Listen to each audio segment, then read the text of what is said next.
I never thought a quiet evening walk with my wife would turn into the most unforgettable moment of our lives.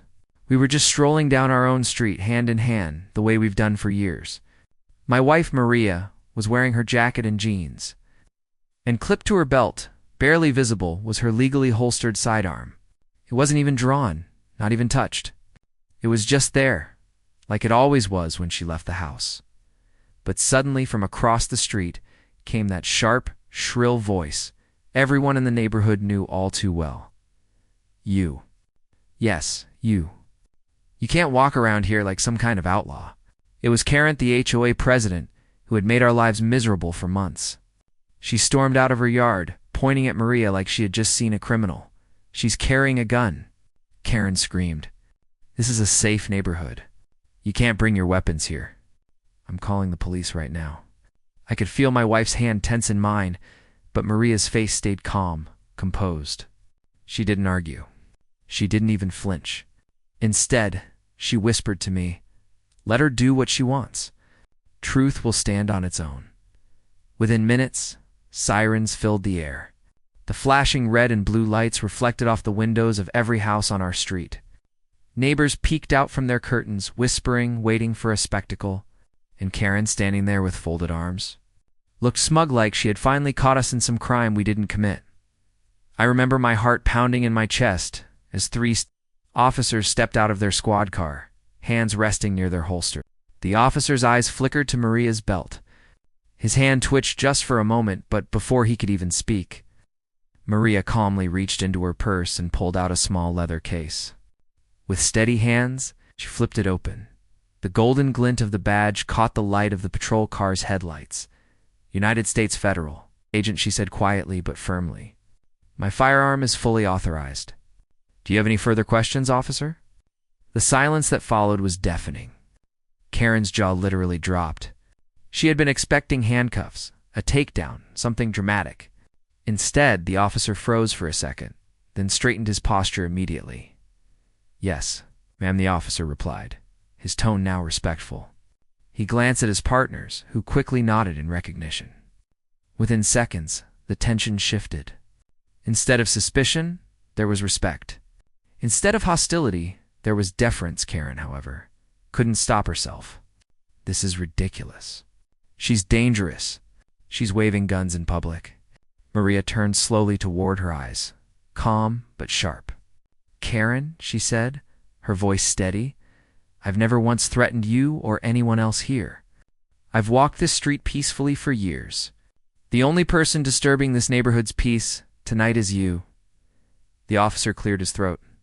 Mrs. Johnson, he addressed Karen, your call reported a false threat.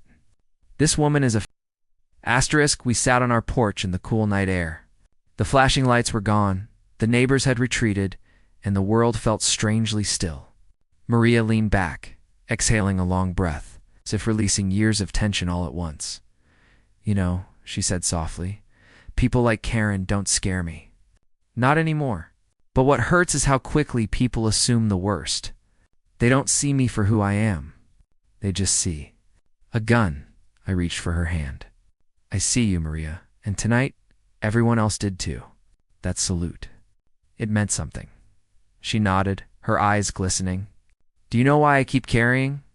It's not just habit. It's because of what I've seen. The families I've had to protect. The ones I couldn't protect.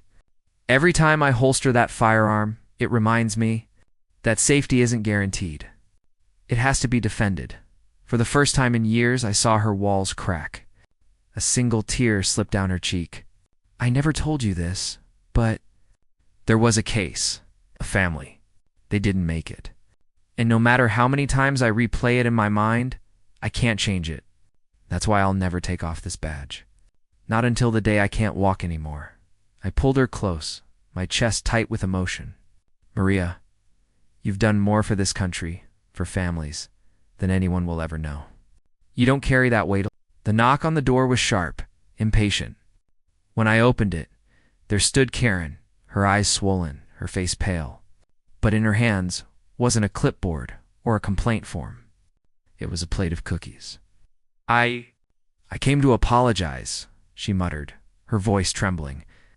I was wrong last night. I didn't know, She paused, swallowing hard. I lost my brother years ago. To gun violence. And when I saw your wife carrying one, I panicked. I thought I was keeping everyone safe. Maria stepped forward, her expression softening. Karen, I didn't know about your brother. I'm sorry. Tears welled in Karen's eyes. I shouldn't have judged you. I let my fear turn into anger, and it made me blind. Maria reached out, gently resting a hand on Karen's shoulder. Fear does that to all of us. But last night wasn't about a gun. It was about trust. And I want you to know you can trust me. My job, my life. It's about keeping people safe, not hurting them. For a moment, the three of us stood there in silence. Then Karen whispered, Thank you. It wasn't much. But it was real. That night changed more than just our relationship with Karen. It changed the neighborhood too. People began stopping by, asking Maria about her work, listening to her stories. They saw her not as a threat, but as a protector. Someone who carried not just a firearm, but the weight of responsibility, of sacrifice, of love for the people around her, and for me. That night taught me something I'll never forget. We don't always know the battles others carry inside. Sometimes anger hides